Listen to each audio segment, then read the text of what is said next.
اور اللہ جانتا ہے کہ اس وقت دل میں کتنا دکھ محسوس کر رہا ہوں. جب بھی جنگ میں حاضری ہوئی میرے دائیں یا بائیں مفتی عبدالحلیم رحمہ اللہ تشریف فرما ہوا کرتے تھے. آج سٹیج خالی ہے. آج وہ اللہ والا ہم میں نہیں. حضور کریم صلی اللہ علیہ وسلم نے ارشاد فرمایا علماء کا انتقال قیامت کا پیش خیمہ ہے. اللہ والوں کا دنیا سے اٹھ جانا گھنٹی ہے اس بات کی کہ قیامت آئی. پھر ایسا اللہ والا جو کبھی کسی کو لڑا کے راضی نہیں, کسی کو بھڑا کے راضی نہیں, پورے شہر کو ملا کر چلے کے چلنے والا, اللہ اور اس کے رسول کریم صلی اللہ علیہ وسلم کے صحیح راستے پہ لوگوں کو گامزن کرنے والا, آخری دم تک اسی کوشش میں, اسی سعی میں اور اللہ اللہ کرنے میں اور کرانے میں ساری زندگی گزار دی.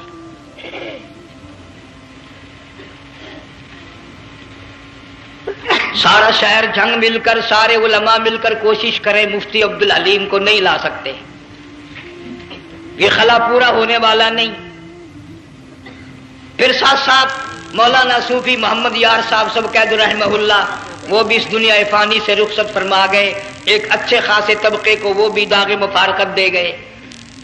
اور قریب ہی کے زمانے میں سرگود شہر میں مفتی احمد سعید صاحب رحمہ اللہ وہ بھی رخصت ہو گئے. تو یقین جانو ان حضرات کا دنیا سے اٹھنا اس بات کی علامت ہے کہ ملک میں کچھ نہ کچھ ہونے والا ہے. جب آگ لگتی ہے, طوفان آتا ہے, بارش آتی ہے, عورت اپنے بچوں کو تلاش کرتی ہے, ادھر آ جاؤ, بارش آ گئی, آگ لگ گئی, اللہ پاک بھی اپنوں کو پہلے بلا رہا ہے, یہاں کچھ ہونے والا ہے, تم پہلے ہی آ جاؤ.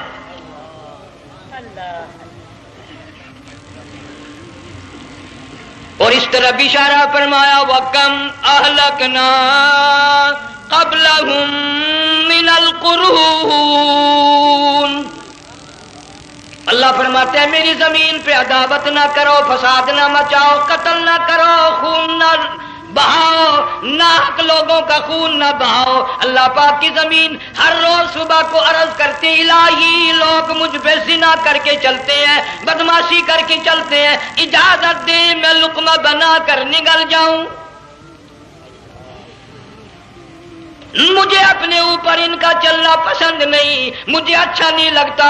ہر روز آواز لگاتی ہے ظالموں, بدکاروں, بدماشوں, میرے اوپر دندناتے پھرتے ہو, ایک نہ ایک دن میرے اندر آؤ گے, تمہیں پتہ چل جائے گا کہ میں تم کو کتنا دشمن رکھتی تھی.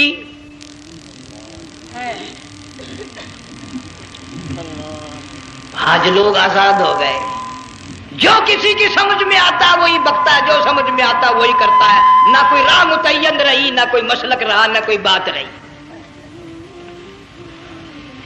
جناب مدنی کریم صلی اللہ تعالی علیہ وسلم کا بڑا عظیم تر صحابی ہے, بہت بڑا جرنیل ہے, سیدنا معاذ بن جبل رضی اللہ تعالی عنہ. مدینے پاک میں بیمار ہے, آخری وقت ہے, دعا کرو اللہ ہم سب کو مدینے کی موت عطا فرمائے. بہت جلیل القدر صحابی ہے. علماء کرام نے لکھا ہے کہ جب موت کا وقت بالکل قریب آیا, معاذ بن جبل رضی اللہ تعالی عنہ نے رونا شروع کر دیا, رونے لگ گئے. علماء نے لکھا ہے اس وقت بھی مدینے پاک میں اب تک بھی یہ رواج ہے, جب کسی پہ نزع طاری ہو, سکرات طاری ہو, موت قریب ہو, جتنے پاس بیٹھے کھڑے ہوتے ہیں سارے اللہ کے قرآن کی تلاوت کرتے ہیں. صحابہ کرام آخری وقت میں قرآن مجید کی ہر وقت تلاوت کیا کرتے تھے. اس لیے حضور کریم صلی اللہ علیہ وسلم نے فرمایا قیامت کا دن ہوگا, اللہ پاک اعلان فرمائیں گے قرآن والے آگے آ جائیں. عرض کیا جائے گا قرآن والوں سے کون مراد ہے؟ حق تعالیٰ جل شانہ فرمائیں گے میں قرآن والا اس کو کہتا ہوں جو میرے قرآن سے عشق رکھتا تھا, پیار کرتا تھا, محبت کرتا تھا. اتنا پیار تھا, آخری وقت تھا, ادھر موت کا جھٹکا لگا, ادھر میرا بندہ قرآن پڑھ رہا تھا. آج بھی اپنی قبر سے اٹھا, میرا قرآن پڑھتا ہوا اٹھا. تم میدان حشر کا چکر لگاؤ, آج بھی ان کے منہ سے کستوری کی خوشبو آ رہی ہے. معاذ بن جبل رضی اللہ تعالیٰ عنہ قرآن مجید کی تلاوت فرماتے فرماتے رونے لگ گئے. کسی صحابی نے کہہ دیا موت سے ڈر کے رو رہے ہو، موت سے ڈر گئے؟ فرمایا نہیں. پھر کیوں روئے؟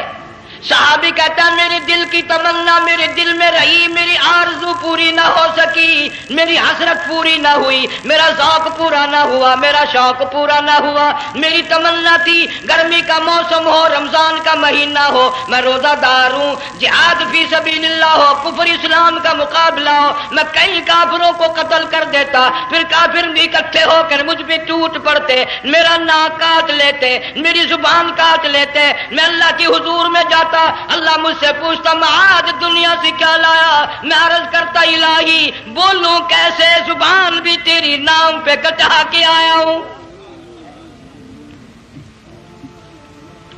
اور روزہ رکھ کر آیا ہوں، نیت یہ ہے کہ تیرے محبوب کے حوض کوثر کے پانی سے روزہ افطار کروں گا. ان اللہ والوں کی یہ موت تھی. مالک بن دینار رحمت اللہ علیہ ایک عجیب نوجوان کا واقعہ تحریر فرماتے ہیں. گرمی تھی، دوپہر تھی، سورج اپنی شباب پہ تھا، بڑی سخت گرمی تھی. میں نے ایک نوجوان کو دیکھا، وہ پیروں سے معذور ہے، دونوں پیر نہیں ہیں، ہاتھوں کے بل زمین پہ گھسٹ گھسٹ کے چل رہا ہے، اور گلے میں کرتا بھی نہیں، سامان کوئی نہیں، سواری کوئی نہیں، کھانے پینے کا انتظام کوئی نہیں. مالک بن دینار رحمت اللہ علیہ فرماتے ہیں میں نے اس نوجوان سے پوچھا کہ تو کہاں سے چلا اس حالت میں؟ کہنے لگا میں بلخ بخارے سے چلا ہوں. تجھے یوں ہی ہاتھوں کے بل گھسٹتے چلتے کتنا عرصہ گزر گیا؟ نوجوان کہنے لگا اللہ والے 7 برس ختم ہو کر 8واں لگ چکا ہے. اس حالت میں کہ جی ہاں اسی حالت میں تیرا کھانا پینا. جوان کہنے لگا والذی ہوا یطعمنی ویسقین وَإِذَا مَرِضْتُ فَهُوَ يَشْفِينِ.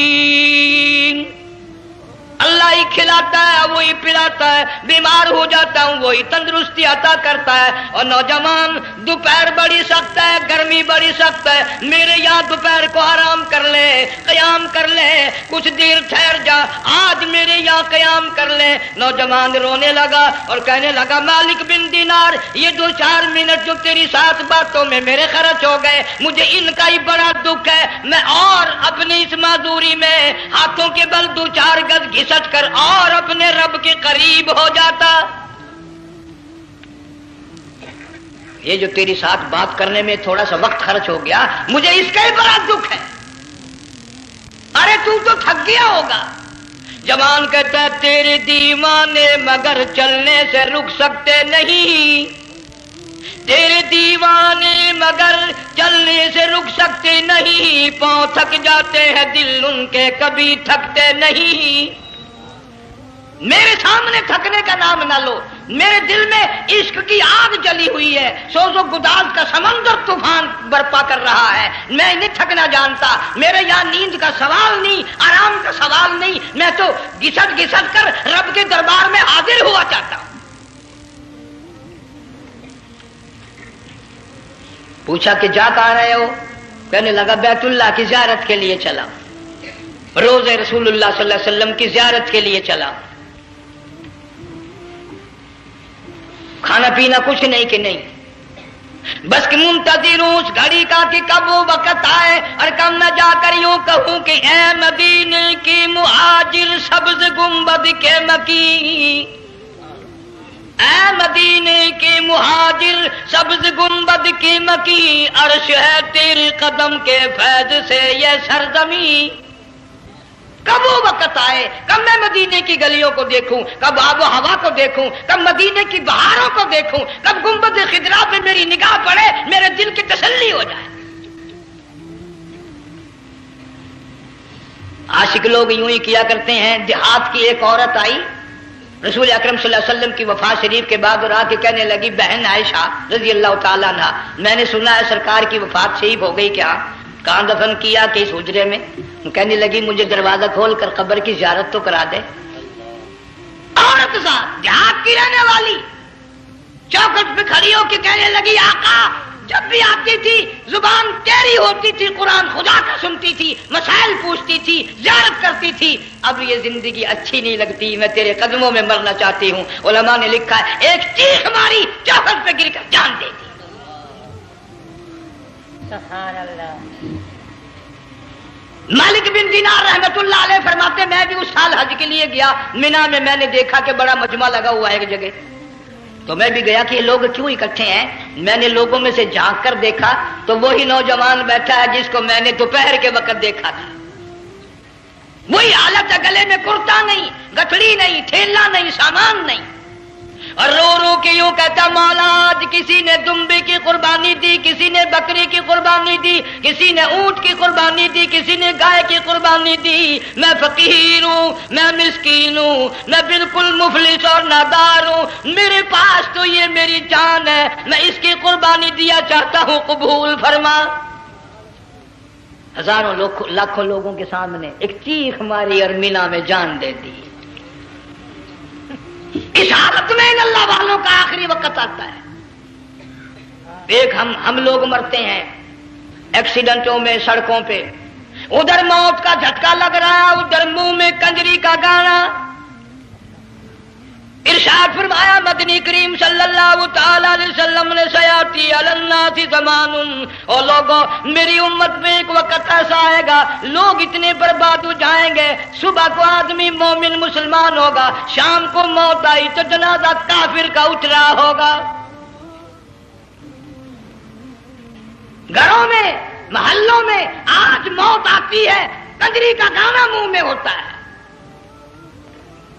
ادھر دم نکل رہا ہے، ادھر کنجری کا گانا کانوں میں آواز آ رہی ہے، میت کو غسل دیا جا رہا ہے، کنجری کی آواز آ رہی ہے، جنازہ اٹھا کر لے جا رہے ہیں، کنجری کی آواز آ رہی ہے، قبر میں میت اتاری جا رہی ہے، کنجری کی آواز آ رہی ہے، قبر پہ مٹی ڈالی جا رہی ہے، کنجری کی آواز آ رہی ہے۔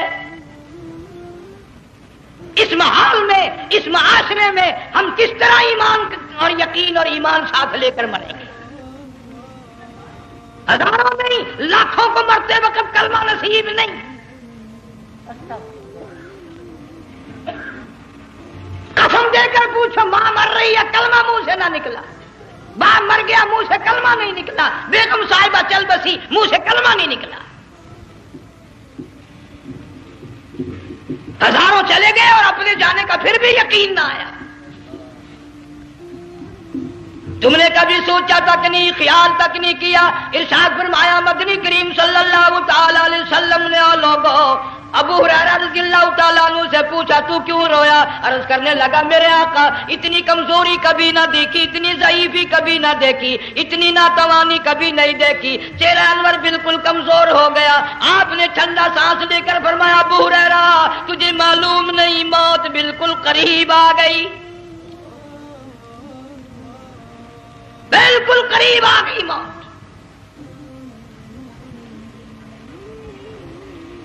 تیری ایک انگلی پکڑ کر اگر کوئی مروڑ دے کتنا دکھ ہوگا، درد ہوگا، ہائے ہائے ہائے۔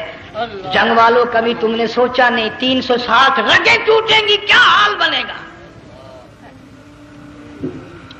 اعضاء چھوٹیں گے، سر کے بالوں سے لے کر پیروں کے ناخنوں تک ہر جوڑ کو توڑ کے رکھ دیا جائے گا، وزیروں، سفیروں، امیروں، حسینوں، جمیلوں، تمام کے جوڑوں کو اکھاڑ کے رکھ دیا جاتا ہے۔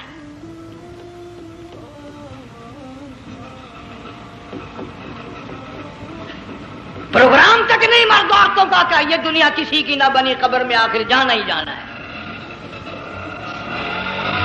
علماء کرام نے لکھا ہے کہ حضرت عیسیٰ علیہ السلام کے پاس لوگ آئے اور کہنے لگے نئی نئی قبروں سے مردے زندہ کر کے دکھاتے ہو، آؤ ہم ایک پرانی قبر پہ لے کے چلتے ہیں، مردہ زندہ کر کے دکھاؤ۔ عیسیٰ علیہ السلام تشریف لے گئے، فرمایا کم باذن اللہ، ایک نوجوان زندہ ہو کر قبر سے نکل کر سامنے آ کر کھڑا ہو گیا۔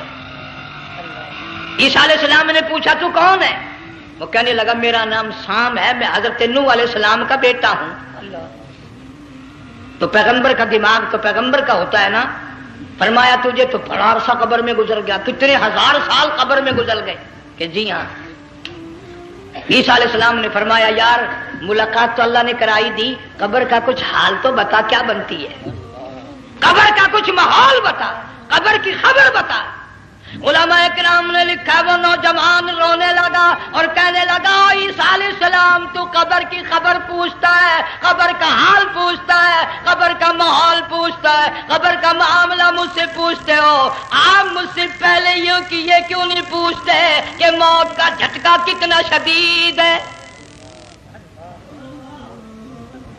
نوجوان رو کے کہنے لگا عیسیٰ علیہ السلام کتنے ہزار سال میری موت کو گزر گئے، پر مالک کائنات کی قسم آج تک میرا منہ کڑوا ہے۔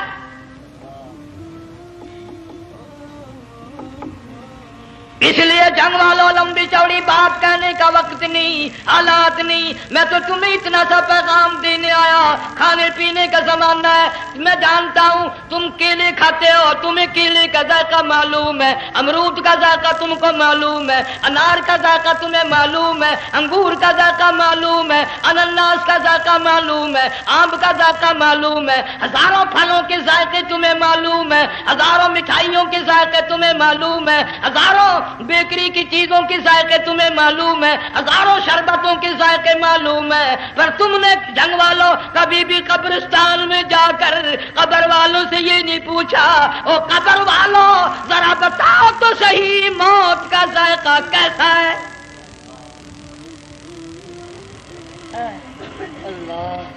تم نے چکھا نہیں، جنہوں نے چکھا وہ بتانے نہ آئے کیسا ذائقہ ہے۔ اس لیے قرآن کہتا کلا اذا بلغت التراقی وقیل من راق وظن انه الفراق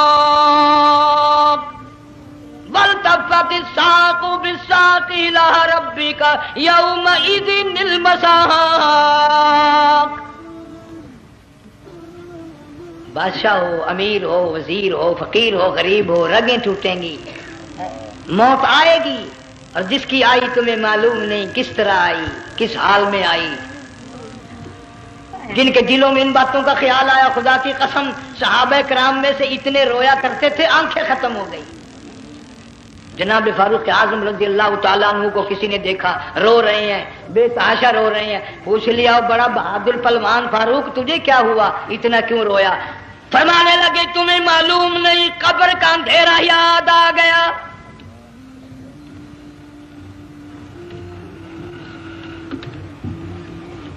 ایک 1,29,000 صحابہ کرام اس آخرت کے لیے قربانیاں دیتے آئے، اولاد کی قربانی دی، مال کی قربانی دی، جان کی قربانی دی، جو کرنا پڑا وہ کر گزرے، لیکن محمد عربی صلی اللہ علیہ وسلم کا دامن نہ چھوڑا۔ اسی لیے ہر سال اللہ پاک جل شانہ نے اس امت کو یہ موقع دیا کہ سنت خلیل پہ عمل کرتے کرتے قربانیوں کی یاد تازہ ہو جائے، قربانیوں کی یاد تازہ ہو جائے۔ قرآن کریم میں جا بجا ابراہیم علیہ السلام کا اللہ پاک نے ذکر خیر فرمایا، یوں فرمایا ہم نے ان کے بڑے امتحان کیے، بڑی آزمائش کی، وہ ساروں میں کامیاب ہوئے۔ تم ہر وقت اللہ سے یہ دعا کیا کرو اللہ ہمیں امتحان میں نہ ڈالے، آزمائش میں نہ ڈالے، ہم امتحان کے قابل نہیں۔ یہ ہمارے جو امتحان ہوتے ہیں ان میں نقل ماری جاتی ہے، تو اللہ امتحان لے گا تو نقل کیسے ماریں گے، کیسے کام چلے گا؟ جناب ابراہیم علیہ السلام کو اللہ پاک نے ہزاروں امتحان میں مبتلا کیا، ہزاروں آزمائشیں کی، فَأَتَمَّهُنَّ سب میں کامیاب گیا، سب میں پاس نکلا۔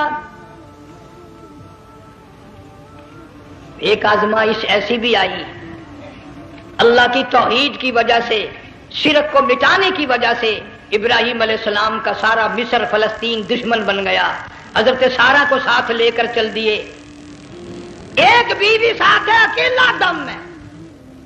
یہاں تو لوگ محلوں میں شہروں میں کہتے ہیں جی میں اکیلا ہی ہوں، میں کیا کروں؟ اگر خلیل کہتا کہ میں اکیلا ہوں تو آج قرآن میں اس کا ذکر خیر کیسے ہوتا؟ پرواہ نہ کی، وہ کہتا میرے لیے میرا اللہ کافی ہے۔ کون کہتا ہے میں اکیلا ہوں؟ میری ساتھ تو اللہ ہے۔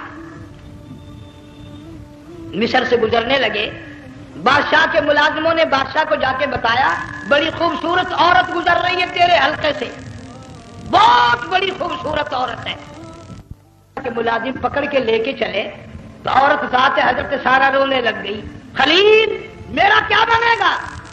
پیغمبر کو اللہ کی ذات پر بڑا یقین ہوتا ہے، فرمایا پرواہ نہ کر، میری آبرو میرے مولا کی آبرو ہے، چاہے جہاں چلی جا میری عزت کی حفاظت میرا اللہ کرے گا۔ فرمایا فاللہ خیر حافظا وہو ارحم الراحمین، پرواہ نہ کر، میں اس کا پیغمبر ہوں، نبی ہوں، چیخا میں جلا اس کے لیے، سارے دکھ اٹھاتا ہوں اس کے لیے، میری عزت کی حفاظت وہی کرے گا۔ محل میں جا کر حضرت سارہ کو بند کر دیا، بادشاہ نے بلوایا ہے عزت لوٹنے کے لیے، بادشاہ نے پکڑوا کر منگوایا ہے آبرو برباد کرنے کے لیے، بادشاہ کا ارادہ ہے سارا کی عزت کو برباد کرنے کا، اور اللہ کا پروگرام ہے سارا ادھر آ، اس محل میں ایک معصوم بچی ہے جس کا نام ہاجرہ ہے، میں اس کو اتنا پسند کرتا ہوں، اللہ فرماتے ہیں اس کے پیٹ سے اسماعیل ذبیح اللہ کو پیدا کرنا چاہتا ہوں، اس کی نسل سے حبیب اللہ کو لانا چاہتا ہوں، آج تک کسی کی انگلی اس کی طرف نہیں اٹھی، سارا محل میں آؤ، اس کو آ کر ساتھ لے جاؤ تاکہ میرے ذبیح اللہ کی پیدائش کا معاملہ بن جائے۔ بادشاہ کا ارادہ ہے آبرو برباد کرنے کا، اللہ کا ارادہ ہے ہاجرہ کی آبرو بچانے کا۔ فرمایا وَيَمْكُرُونَ وَيَمْكُرُ اللَّهُ وَاللَّهُ خَيْرُ الْمَاكِرِينَ، اس نے بھی تدبیر بنائی، میں خدا نے بھی تدبیر بنائی۔ بادشاہ آیا حضرت سارہ کے قریب برائی کا ارادہ کر کے، مفسرین نے لکھا ہے حضرت سارہ نے فرمایا مجھے 2 رکعت نماز پڑھنے دے۔ یہاں سے پتہ چلا کوئی پاک دامن عورت، کوئی نیک بیٹی اگر غنڈوں میں بدماشوں میں پھنس جائے، عزت بچانے کا طریقہ یہ ہے وضو کر کے اللہ کے سامنے نیت تو باندھ، تیری عزت کے لیے وہ فرشتے بھیجے گا۔ علماء کرام نے لکھا ہے کہ ایک جہاز سمندر میں چل رہا ہے، طوفان آیا، جہاز تختہ تختہ ہو گیا، کچھ لوگ غرق ہو گئے، ڈوب گئے، کچھ تختوں پہ بہ کر کے چلنے لگے، ایک عورت گود میں بچہ ہے، ایک حبشی نوجوان دوسرے تختے پہ بہتا ہوا جاتا ہے، اس نے عورت اکیلی دیکھ کر اپنا تختہ چھوڑ دیا اور بدماشی کے ارادے سے عورت کے تختے پہ آ بیٹھا۔ تم جنگ والے سوچ رہے ہوگے کہ ڈوبتے وقت بھی باز نہ آئے، یہ سیلاب آتے ہیں لوگ بدماشیوں سے باز آئے؟ ڈوب گئے مگر باز نہ آئے، بغیرتی لوگ کرتے ہی رہے۔ علماء کرام نے لکھا حبشی نوجوان نے عورت کا بچہ چھینا سمندر میں پھینک دیا، عورت روئی اور کہنے لگی میرے اللہ بیٹھی رہتی ہوں، عزت جاتی ہے، حرکت کرتی ہوں، ڈوب جاؤں گی، میں نے سنا ہے سمندر کی گہرائیوں سے تو نے یونس علیہ السلام کی سنی تھی، میں تو پانی کے اوپر بہ رہی ہوں، مولا میری آبرو بچا، میرا ایمان بچا، میری عزت بچا، تیرے سوا میری سننے والا کوئی نہیں، لا الہ الا انت سبحانک انی کنت من الظالمین۔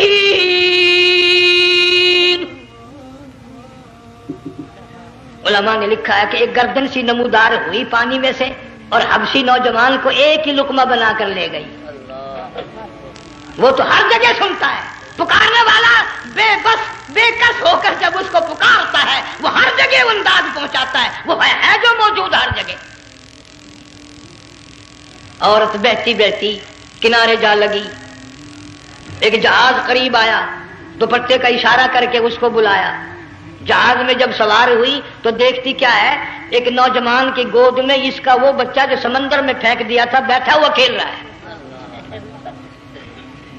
ٹوٹ پڑی میرا بچہ ہے، لوگوں نے کہا تیرا کہاں سے آیا، ماجرا سنایا، اس طرح ہوا۔ جہاز کے کپتان نے کہا ہم جہاز لے کر آ رہے تھے، غیب سے آواز آئی جہاز ادھر کو لے آؤ ورنہ دبو دیے جاؤ گے۔ ہم جب جہاز وہاں لے کر پہنچے تو دیکھتے کیا ہے کہ ایک جانور کی پیٹھ پہ یہ بچہ بیٹھا ہوا کھیل رہا تھا. عزت بھی بچی، ایمان بھی بچا، بچہ بھی بچا. اور کوئی بچانے کے لیے تدبیر کرے جبھی نا. حضرت سارا نے نماز پڑھ کر بددعا کر دی. بادشاہ کے سارے بدن میں درد ہونے لگا. پیغمبر کا سارا گھر بڑا کریم ہوتا ہے. جب اس کو درد نے ستایا نا، کہنے لگا میں وعدہ کرتا ہوں تجھے کچھ نہیں کہوں گا، میرے لیے دعا کر دے. اب اگر کوئی جنگ کا ہوتا یا میں ہوتا کہتا دفع ہو، تیرے واسطے دعا کا دی. لیکن حضرت سارا نے پھر جولی پھیلا دی. مولا وعدہ کرتا ہے، بدماشی سے توبہ کرتا ہے، اس کو تندرستی عطا فرما دے. اللہ نے تندرستی عطا کر دی. وہ پھر کہنے لگا لو ایسی حسین عورت کب ہاتھ آئے گی، پھر برائی کے لیے تیار ہوگی. یہاں سے پتہ چلا کہ یہ جو گنڈے بدماش ہوتے ہیں ان کی قسم کا بھی کوئی یقین نہیں. اگلے دن ایک آدمی نے قسم کھائی تو اس کے خلاف کرنے لگا. لوگ کہنے لگے کہ تو نے قسم کھائی تھی، قرآن اٹھایا تھا. آخر کیا تھی گیا بن ڈٹھی ہوئی مسیح سی، پاچا ہوا قرآن سی. آخر ڈٹھی ہوئی مسیح سی تو پاچا قرآن سی. قرآن کہڑا پورا سی جڑا میں چاہیا. مگر اسے یہ معلوم نہیں کہ تو نے تو پاڑیا قرآن اٹھایا، ڈٹھی ہوئی مسیح میں اٹھایا. خدا کا جب غضب آئے گا تو وہ ادھورا نہیں آئے گا، وہ ادھورا نہیں آیا کرتا. 3 مرتبہ اس بادشاہ نے حضرت سارا کے ساتھ ایسا کرنے کا ارادہ کیا. پھر دعا ہوئی، پھر بد دعا ہوئی، پھر دعا ہوئی، پھر بد دعا ہوئی. آخر کار کہنے لگا اپنے ملازموں کو کہ ہوئے بدماش ہو، عورت کے روپ میں کسی بلا کو پکڑ کے لائے ہو، کسی جن بھوت کو لے آئے ہو. اور کہنے لگا تو چلی میرے محل سے جلدی چلی جا. اور جاتے جاتے وہ کہا کہ یہ تیری خدمت کیا کرے گی، یہ بچی میرے محل میں ہے، اس کو ساتھ لے جا. حضرت سارا کو ہاجرہ کو ساتھ کر دیا. سیانی ہو گئی، حضرت ابراہیم علیہ السلام سے نکاح کر دیا. اسماعیل علیہ السلام پیدا ہو گئے. اللہ میاں جب حضرت ابراہیم علیہ السلام چومتے ہیں، چاٹتے ہیں، ماتھے پہ بوسے دیتے ہیں، اٹھاتے ہیں. پیغمبر کا بیٹا، خود بھی نبی اور آل میں آنے والا نبی، کالی کملی والا صلی اللہ علیہ وسلم، کتنا حسین چہرہ ہوگا. اللہ میاں نے پھر آزما لیا.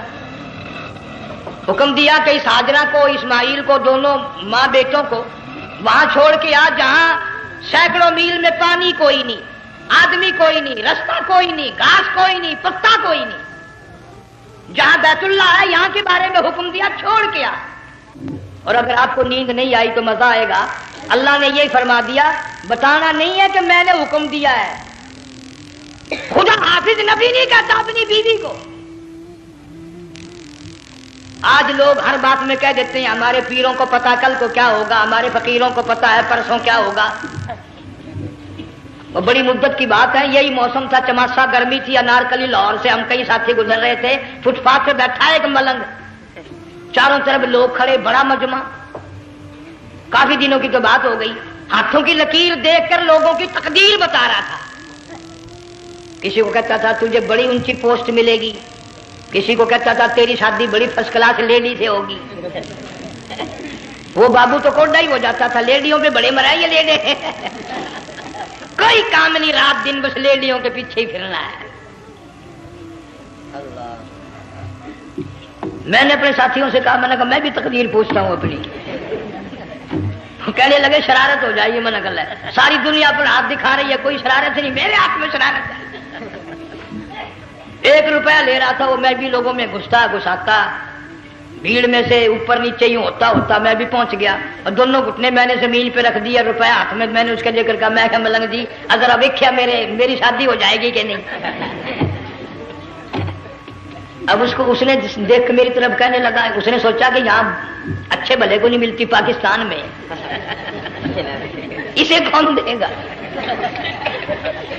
اچھی طرح میرا ہاتھ دیکھا بھی نہیں، جھٹک کے کہنے لگا نہیں تیری شادی نہیں ہونی. میں کیا کھوتے تیرے باپ کے 8 بچے کھیل رہے ہیں.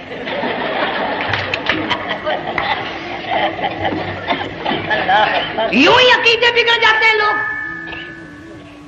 ہمارے پیر کو پتا، فقیر کو پتا، کسی کو پتا نہیں ہے، کوئی نہیں جانتا.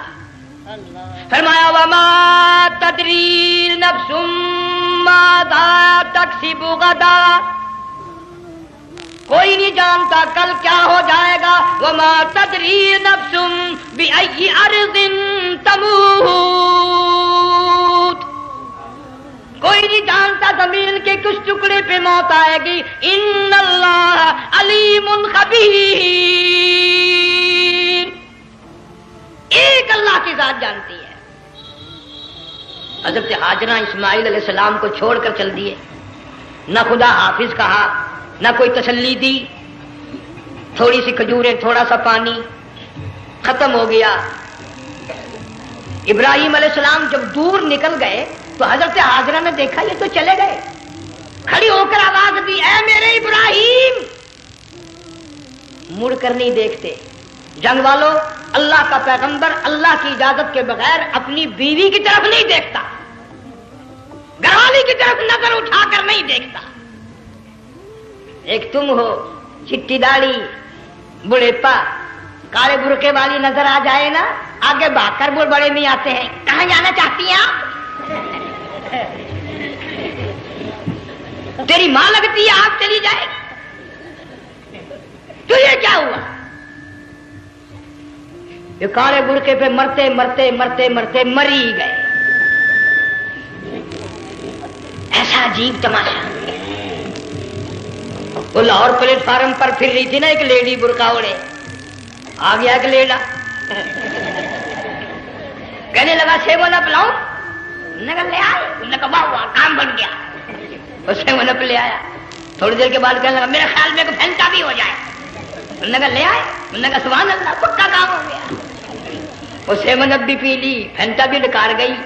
تھوڑی سی دیر کے بعد کہنے لگا سیب لے آؤں. وہ لے ہی آیا سیب. کیا آپ کے لیے میں سیب لایا ہوں, آپ کھائیں. کہنے لگی نہیں آپ کھائیں. اس نے سوچا ہو میری بھی محبت ہو گئی ہے, سیب کھانے کے لیے مجھے بھی کہہ رہی ہے. جب اس نے اصرار کیا نا کہ میں تو تیرے لیے لایا ہوں, کھا تو صحیح. کہنے لگی کیسے کھاؤں, میرے منہ میں دانت ہی نہیں ہے.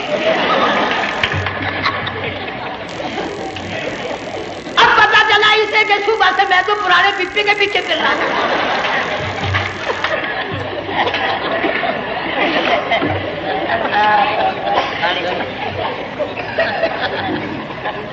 صرف برقع دیکھا چل دی.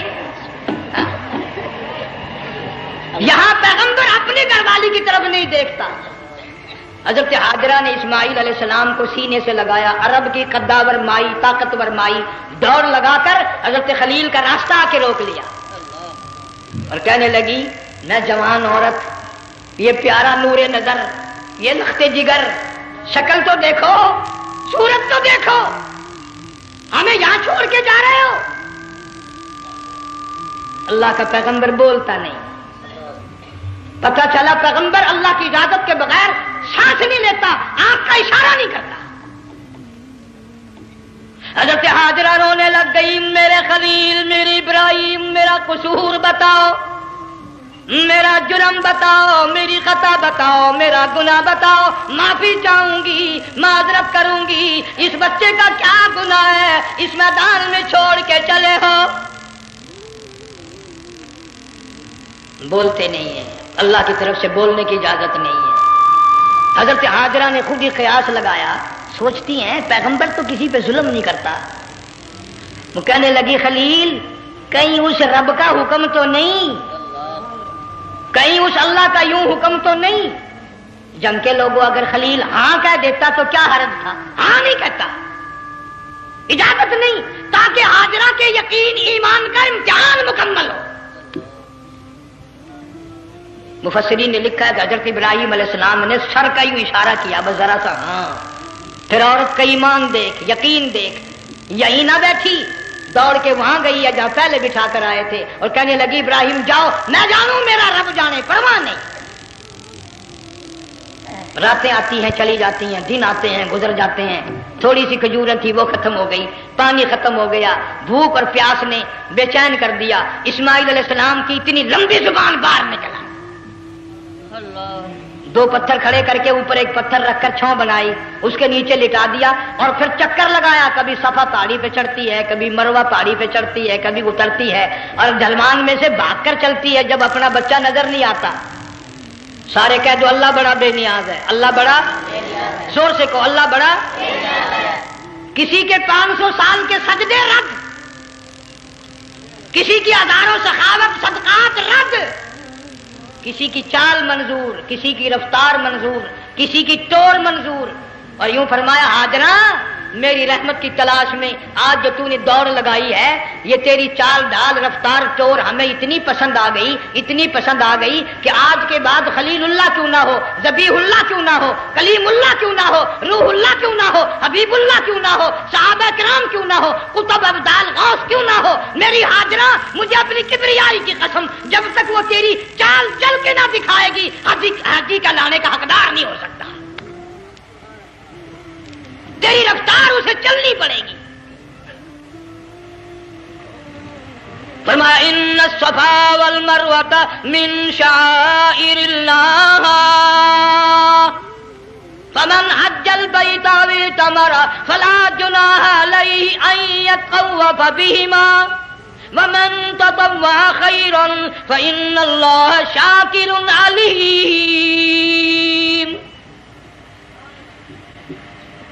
ساتویں چکر میں آواز سی آئی، اب رو پڑی حضرت ہاجرہ، کہنے لگی میرا بچہ اگر چل بسا میں پھر کیا کروں گی. سن لی میں نے آواز. آپ کی کیا دیکھتی ہے؟ اسماعیل علیہ السلام کی نرم و نازک ایڑیاں جس زمین پہ رگڑی گئی تھی وہاں سے چشمہ جاری کر دیا. حضرت ہاجرہ نے پی لیا، بھوک بھی ختم ہو گئی، پیاس بھی ختم ہو گئی، بچے کو بھی پلایا. اللہ تعالیٰ نے خانہ کعبہ کی بنیاد ڈال دی، ایسے گھر کی بنیاد ڈالی. حضور صلی اللہ علیہ وسلم فرماتے ہیں 500 سال کی عبادت ایک طرف اور بیت اللہ پہ ایک نگاہ یوں ڈالنا ایک طرف. 500 سال کی عبادت کا وہ ثواب نہیں جو ایک نظر خانہ کعبہ پہ ڈالنے کا ثواب ہے. اور اللہ پاک یوں فرماتے ہیں کہ جو آنے والا حجر اسود کو بوسہ دیتا ہے، اللہ پاک یوں فرماتے ہیں میں سمجھتا ہوں میرا سجا ہاتھ پکڑ کر میرے بندے نے چوم لیا. جو غلاف کعبہ کو پکڑ کر مانگتا ہے، اللہ فرماتے ہیں میں یہ سمجھتا ہوں میرا دامن پکڑ کے مانگ لیا. جو مقام ملتزم پہ لپٹ کے مانگتا ہے، اللہ فرماتے ہیں میں سمجھتا ہوں میری چوکھٹ پہ پڑھ کے مانگ لیا. اور فرمایا لوگوں یہ جو آنے والے آئے ہیں یہ رشتہ داروں کے مہمان نہیں، عزیزوں کے مہمان نہیں، دوستوں کے مہمان نہیں، میں خدا میزبان ہوں، یہ میرے مہمان ہیں. آج ان کی دعاؤں پہ آمین کہو. فرشتوں کو حکم ہوتا ہے ان سے مسافے کرو. مگر اللہ تعالیٰ سب کو توفیق دے کہ حج مکمل کر کے آئیں اور سب کا حج قبول فرمائے. میرے علاقے میں کئی سالوں کی بات ہے پرانی، جب کوئی حاجی تھا، ایک آدمی حج کر کے آیا. میں دوپہر کو اس کو ملنے گیا تو ظہر کی نماز کا وقت آیا، میں اٹھ کے چلا گیا نماز پڑھنے. پھر عصر کی نماز کا وقت آیا، میں اٹھا اور نماز پڑھ کے آ گیا. میں نے اس حاجی کے لڑکے سے پوچھا، میں نے کہا حاجی صاحب نے نماز یہیں پڑھی؟ تو کہنے لگا جی ابھی شروع نہیں کی، سفر کے تھکے ہوئے ہیں نا، 2-4 دن کے بعد شروع کریں گے. شکر ہے پہلے لوگ جھوٹ نہیں بولا کرتے تھے. ہاں آج کل کا ہوتا ہے نا تو وہ کہہ دیتا ہے جی یہ تو کئی وقت کی کچھی پڑھ کر بیٹھے ہیں. تو پھر مولوی تھا نا، میں بیٹھ گیا حاجی کے پاس، باتوں میں اس کو لے آیا یہی. میں نے کہا حاجی صاحب نماز نہیں پڑھی؟ کہنے لگا آپ ہی لوگوں سے سنا ہے کہ بیت اللہ میں جو ایک نماز پڑھے 1,00,000 کا ثواب ملتا ہے، مسجد نبی میں جو ایک نماز پڑھے 50,000 کا ثواب ملتا ہے. 4 مہینے پڑھ کے آیا، وہ حساب لگا لو.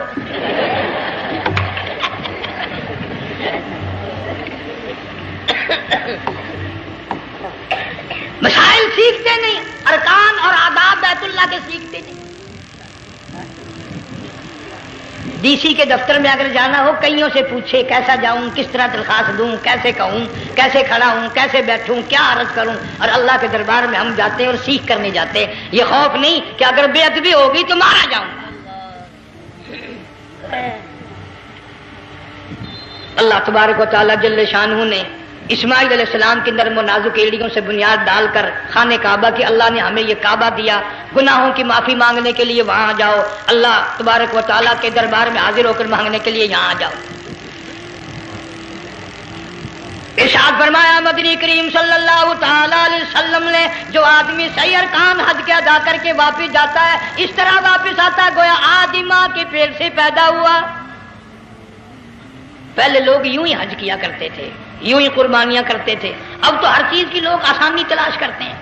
پچھلے بقرعید کے موقع پر ہمارے مسجد میں ایک آدمی مجھے کہنے لگا اگر کوئی غریب آدمی مرغی کی قربانی دے دے تو لگ جائے گی. میں نے کہا تو مکھی مار دے انشاءاللہ وہی لگ جائے گی.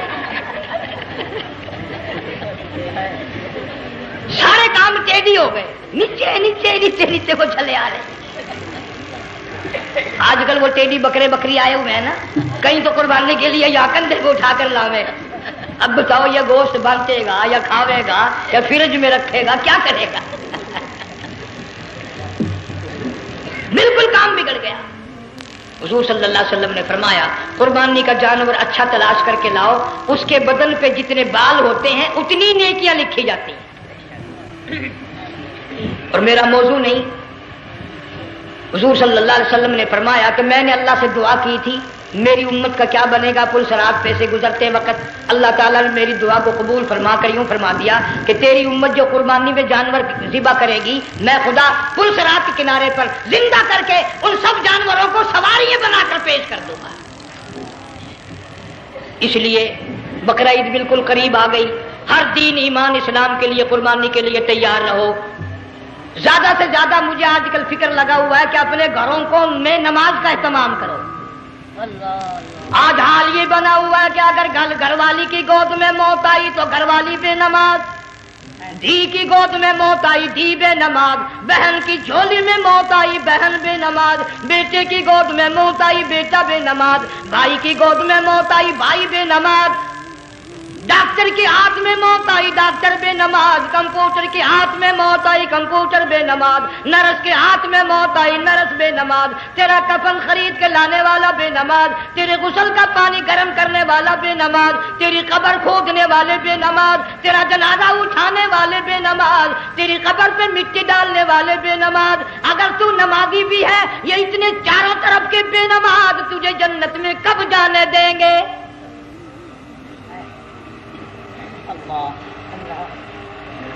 اس بچی کا فکر کیوں نہیں کرتا؟ کلاس میں فیل ہو جائے تجھے دکھ لگتا ہے میری بچی فیل ہو گئی، ساری عمر نماز نہ پڑھے تجھے کبھی درد نہیں ہوا کہ جہنم کے انگاروں میں جلے گی۔ بیوی ایک دن تیرا کہنا نہ مانے آگ لگ جاتی ہے، ساری عمر نماز نہ پڑھے بے ایمان تجھے کبھی آگ نہیں لگی۔ اس گھر سے تیرا جنازہ نکلے گا، اس گھر سے تیری میت اٹھے گی جس گھر میں تو نے سارے بے نماز پیدا کر رکھے ہیں، سارے بے نماز اکٹھے کر رکھے ہیں، کس طرح ایمان کلمہ ساتھ لے کر جائے گا؟ اس لیے اپنے ماحول میں اپنے گھر میں بچیوں کو بہنوں کو پیار سے محبت سے بڑے عقیدت سے ان کو نمازی بنا، تاکہ مرنے کے بعد جب تیرا جو بیٹی بہن منہ دیکھنے آئے تو نمازی تو تیرا منہ دیکھنے آئے، تیرا منہ دیکھنے بھی سارے بے نمازی آئے، تجھے کیا فائدہ ہوگا؟ اللہ سبحانہ و تعالی ہم سب کو ہمارے گھر کے ماحول کو نمازی بنائے۔ مفتی صاحب اس دنیا فانی سے رخصت ہو گئے، تشریف لے گئے، جان سارا بے وارثہ ہو گیا۔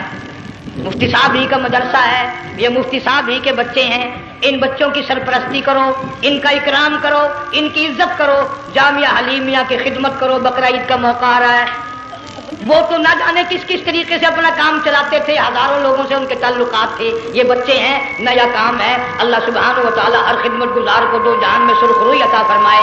بڑی اچھی اچھی کیسٹیں آپ کو یہاں سامنے سے ملیں گی اپنے گھر کا ماحول بنانے کے لیے۔ پیغمبر کی دعا سے پہلے نہ اٹھا کرو بھائی، ہائے ہائے، کوئی دنیا کا دین کا جس کو کوئی اللہ سے حاجت ہو بیٹھ جائے ایک منٹ کے لیے، درود شریف پڑھ کے دعا مانگو۔ اللہم صلی وسلم وبارک علی سیدنا و مولانا محمد وعلی آل سیدنا و مولانا محمد وبارک وسلم۔ یا اللہ قبلہ مفتی صاحب رحمہ اللہ کی قبر کو جنت کا باغ بنا، اللہ تعالیٰ ان کے گھر والوں کو صبر جمیل کی توفیق عطا فرما، اللہ پاک ان کی آل اولاد کو مفتی صاحب کا جانشین صحیح معنوں میں جانشین بنا، اس مدرسے کو آباد فرما، اللہ تعالیٰ سارے جنگ کی سرپرستی فرما، سارے شہر کو آباد فرما، ہر شر سے ہر فتنے سے سب کی حفاظت فرما۔ یا اللہ ہم سب کو سچا مسلمان پکا دیندار بنا، ہمیں اور ہماری اولاد کو نیک اور نمازی بنا۔ یا اللہ ہمارے گھروں کو نماز اور قرآن سے آباد فرما، کلمے اور ایمان والی موت عطا فرما۔ صوفی مولانا محمد یار صاحب رحمہ اللہ کی قبر کو جنت کا باغ بنا۔ یا اللہ تمام مسلمانوں کی بخشش فرما، ساری امت کی مغفرت فرما، ساری مخلوق پہ کرم اور فضل فرما۔ یا اللہ سارے پاکستان کی حفاظت فرما، پاکستان کے داخلی خارجی دشمنوں کو ذلیل و خوار کر دے۔ یا اللہ ہم سب کو یقین ایمان اپنے اندر پیدا کرنے کی توفیق عطا فرما، ظالم کے ظلم سے بچا، شریر کی شرارت سے بچا، مولا حاسدوں کے حسد سے بچا، فتنہ پردازوں سے ہم سب کی حفاظت فرما، بے اولاد کو اولاد عطا فرما، جن کے پاس بچیاں ہیں اللہ تعالیٰ نرینہ اولاد عطا فرما.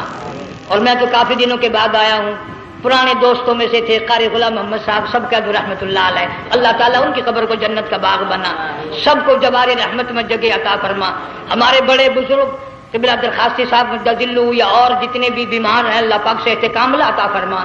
مجھے بھی پیر غلام حبیب صاحب اللہ تعالیٰ ان کو بھی صحت کاملہ عطا فرما.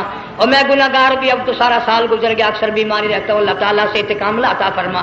موت آئے تو کلمے اور ایمان والی موت عطا فرما. یا اللہ دو جہان کی سعادت عطا فرما، دو جہان کی ذلت اور رسوائی سے ہم سب کی حفاظت فرما. سب کے کاروبار میں روزی رزق میں خیر و برکت عطا فرما. جس کے ذمہ قرضہ ہو ادا کرنے کی صورتیں پیدا فرما. ہر پریشان حال کی پریشانی کو دور فرما، مشکلوں کو آسان فرما، تلخیوں کو راحتوں سے تبدیل فرما. یا اللہ مفتی صاحب کے بچوں کو صحیح معنوں میں مفتی صاحب کا جانشین بنا، جامعہ حلیمیہ کو قیامت تک کے لیے قرآن و سنت کا مرکز بنا. ربنا تقبل منا انک انت السمیع. افغانستان کے مجاہدین کو ہمیشہ ہمیشہ کے لیے کامیاب فرما. جتنے لاکھوں طالب علم اللہ والے شہید ہو گئے سب کے درجوں کو بلند فرما. افغانستان کے سارے مجاہدین کو اللہ تعالیٰ کامیاب فرما.